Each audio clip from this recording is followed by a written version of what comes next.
Police అధికారి రాజారత్నం నాయుడు ఈ పేరు ఉత్తరాంధ్రలో దాదాపుగా ఒక తరం ప్రజలందరూ కూడా చాలా సుపరిచితం. కానీ ఈరోజు చూసుకుంటే అతని కుమార్తె డాక్టర్ గాయత్రి న్యాయం కోసం ఈరోజు ఒక రకంగా మీడియా ముందుకు వచ్చింది, సమాజం ముందుకు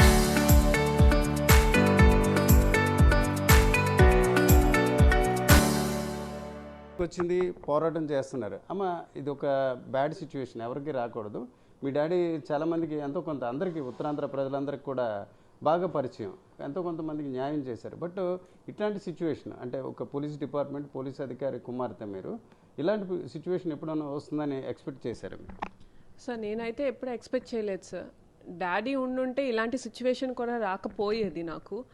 ఆయన మరీ చెప్పారు, ఈ అమ్మ నువ్వు రాంగ్ డెసిషన్ తీసుకుంటున్నావు ఇది అది అని. బట్ నేను ఆయన మాట వినకపోవటం వల్లే ఇలాంటి సిచ్యువేషన్లో ఉన్నానని నేను అనుకుంటున్నాను సార్. ఓకే, సిద్ధార్థ గారిని అంటే లవ్ మ్యారేజ్ అట్లా చేసుకున్నారా? Love marriage sir, love come marriage. వాళ్ళ పేరెంట్స్ విల్లింగ్, బట్ మా పేరెంట్స్ అయితే విల్లింగ్గా లేరు సార్.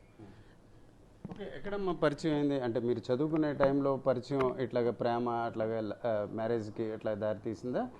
ఆయనతో వెంకట సిద్ధార్థ గారితో ఎప్పుడు పెళ్ళయింది? ఎన్ని సంవత్సరాల క్రితం? ఒక 10 years అయింది సార్ మాకు పెళ్ళి అయ్యి. లవ్ కమ్ అరేంజ్ అయ్యింది వాళ్ళ పేరెంట్స్ సమక్షంలో.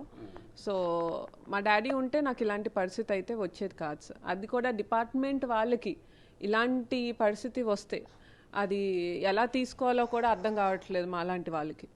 సో అంతే సార్.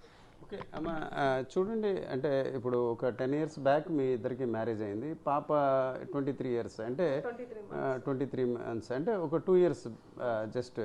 అయితే ఈ 10 years స్పాన్లో ఎట్లాగా మీ ఫ్యామిలీ లైఫ్ ఎప్పుడైనా డిస్టర్బెన్స్ అట్లా వచ్చిందా? ఈ మధ్య వచ్చిందా? ఎందుకోసం ఇట్లాంటి డిస్టర్బెన్స్ వచ్చినట్టు అనుకుంటున్నాను సార్. ఇంతకు ముందు కూడా మా మ్యారేజ్ అయిన తర్వాత ఆఫ్టర్ 2 years కొంచెం డిస్టర్బెన్సెస్ అయితే ఉన్నాయి సార్. కాకపోతే అవన్నీ ఇల్లీగల్ అఫైర్స్ ఇవన్నీ ఉండటం వల్ల మేము కూడా పిల్లలకి నేను వెంటనే ఆస్కారం చూపించలేదు. దాని తర్వాత ఆయన మారారు, సరే ఇప్పుడు పిల్లలు అనేది కావాలి కదా మనకి అన్న దాంతో మేము అప్పుడు నేను ప్రొసీడ్ అయ్యాం సార్. సో అప్పటి నుండి ఏదో ఒక డిస్టర్బెన్స్, ఏదో ఒక అఫైర్స్తో ఆయన నా ముందుకు ఏవో ఒకటి వచ్చి ఉండేవి సార్. ఇప్పుడు పిల్లలు పుట్టిన తర్వాత కూడా ఏంటి అని నిలదీసి అడుగుతంతో నాకు ఇలాంటి సిచ్యువేషన్ వచ్చింది సార్. ఓకే మేడం, అదే వాళ్ళ పేరెంట్స్ దృష్టికి అంటే ఇప్పుడు మీ మ్యారేజ్ అన్నది 10 years అయింది, పిల్లలు పుట్టి ఆల్మోస్ట్ 2 years అయింది. మరి ఇట్లాంటి సిచ్యువేషన్ అప్పుడు ఏదో నార్మల్ పీపుల్ కాదు, కొంత ఎడ్యుకేటెడ్ ఫ్యామిలీ నేపథ్యంలో వాళ్ళ పేరెంట్స్ మరి ఆ అబ్బాయిని కౌన్సిలింగ్ చేసే ప్రయత్నం కానీ అట్లా చేశారా, లేక చేసినప్పుడు కూడా ఫలితం లేకపోయిందా?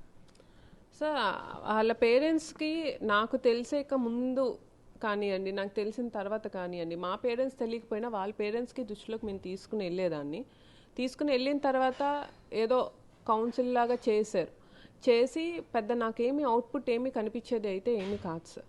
నిజంగా కనుక సీరియస్గా కనుక కన్సిడరేషన్లో తీసుకుని తనకి ఫైనాన్షియల్గా కానివ్వండి, లేకపోతే ఈ సపోర్ట్ కానివ్వండి, ఇన్ఫ్లుయెన్స్ కానివ్వండి, ఆ పలుకుబడి పవర్ కానివ్వండి, ఆవిడ ఈ కొడుక్కి ఇవ్వకుండా ఉండుంటే ఇలాంటి స్టేజ్లో అయితే ఉండరు సార్.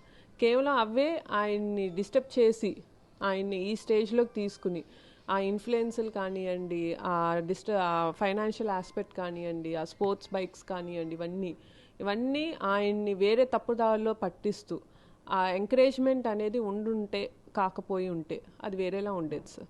వాళ్ళ పేరెంట్స్ ప్రతి ఇన్సిడెంట్ వాళ్ళు సెటిల్ చేసే ఉంటారు సార్. నా ముందే చాలా సెటిల్ చేశారు సార్. ఓకే అమ్మ, న్యాచురల్గా చూస్తే ఒక అరేంజ్డ్ మ్యారేజ్ అంటే వాళ్ళ గురించి లోతుగా అమ్మాయి గురించి కానీ అబ్బాయి గురించి కానీ తెలియదు. బట్ మీ ఇద్దరు కొంత లవ్ మ్యారేజ్ అంటారు, కానీ ట్రావెల్ చేస్తుంటారు కదా కొంతకాలం. ఆ ట్రావెలింగ్లో ఇట్లాంటి అంశాలు, ఆయన యాటిట్యూడ్, ఇప్పుడు మీరు చెప్తున్నారు ఆయన లావిష్గా బిహేవ్ చేస్తారు ఇట్లా బైక్స్ అని, అట్లాంటి అంశాలు మీకు అప్పుడు తెలియదా? తెలిసినా కొంత మారుతారని ఎక్స్పెక్ట్ చేశారు మీరు? అప్పుడు ఉన్న మన మెచ్యూరిటీలో మారుతారు, అది ఆ ఏజ్కి అది కామన్ అని అనుకున్నాను సార్. కానీ పిల్లలు పుట్టిన తర్వాత ఎవరు ఎక్స్పెక్ట్ చేయరు, మళ్ళీ ఇంకో పెళ్ళి చేసుకుంటారు ఆయన, ఇలా ఇల్లీగల్ అఫైర్స్ పెట్టుకుంటారు అన్నది ఏ అమ్మాయి యాక్సెప్ట్ చేయదు sir. 1 time or 2nd time అంటే ఎవరో ఒకరు దండించిన తర్వాత మారుతారు అనుకుంటాం. కానీ ఇదే ఒక పట్లన్న అది హ్యాబిచుయేట్ అవుతే అది వ్యసనమే అంటారు తప్ప ఇదేమీ తప్పు అని అనరు సార్. అంటే ఎఫ్ఐఆర్ అన్నప్పుడు వాళ్ళు కూడా వన్ ఆఫ్ ద లేడీ కదా, ఆ ఇష్యూస్ వాళ్ళకి కూడా తెలుసుంటాయా? వాళ్ళు కూడా అతన్ని దూరం పెట్టే ప్రయత్నం చేయట్లేదు, లేకపోతే వాళ్ళు కూడా కొంత కోఆపరేట్ చేస్తున్నట్టు అట్లా అనిపిస్తుంది? అది నాకైతే తెలియదు సార్. ఎప్పటికప్పుడు వాళ్ళు సెటిల్మెంట్ అయ్యి వాళ్ళు తినెగ్గి నుండి సపరేట్ అయిపోతాం వరకే నాకు తెలుసు. మరి లోపల ఇంకా వాళ్ళు రిలేషన్లో ఉన్నారా లేదో నా వరకైతే ఏమీ తెలియదు సార్. ఓకే, అంటే కోపంతో కాకపోతే నిజాయితీగా చెప్తే ఎంతమందితో ఇట్లాంటి అఫైర్స్ అతను కంటిన్యూ చేసినట్టు అనిపిస్తుంది? నా వరకు వచ్చి నా తర్వాత ఒక 2 మ్యారేజెస్ ఇల్లీగల్గా చేసుకున్నారు సార్, అండ్ 2 అఫైర్స్ ఉన్నాయి సార్. నా వరకు రాకుండా ఉండవి ఎన్నో నాకు తెలియదు సార్. ఇది ఈరోజు ఒక పోలీస్ ఉన్నతాధికారి కుమార్తె, ఈరోజు డాక్టర్ గాయత్రి ప్రేమ వివాహం చేసుకున్నారు. అయితే సహజంగా ఆమె మాటల్లో మనకు ఒక నిజాయితీ కనిపిస్తుంది. ప్రేమించినప్పుడు చాలా అంశాలు తెలిసినప్పుడు కూడా అవి ఒక మార్పు, అప్పుడున్న వయసు పరిస్థితులు బట్టి వెంకట సిద్ధార్థ ఒక రకంగా విలాసవంతమైన జీవితం గడిపినప్పుడు కూడా మార్పు వస్తుందనే కోణంలో వివాహం చేసుకున్నారు. దాదాపు 10 ఏళ్ళు అయింది. 2 పిల్లలు, అంటే దాదాపుగా 2 ఏళ్ల వయసు ఉన్న బిడ్డలు కూడా వచ్చారు. అయితే మార్పు వస్తుందని భావించాను, కానీ మార్పు రాలేదు. అయితే వారి తల్లిదండ్రులు కౌన్సిలింగ్ చేసి మార్పించే అవకాశాలు ఉంటాయి, కానీ ఆ ప్రయత్నం అంతగా జరగకపోవడం వల్ల ఈ రకంగా వెంకట సిద్ధార్థ ఈ రకమైన ప్రవర్తన కొనసాగించినట్టు ఆమె భావిస్తున్నారు. కెమెరా పర్సన్ తిరుపతితో రామచంద్రరావు, RTV, విశాఖపట్నం.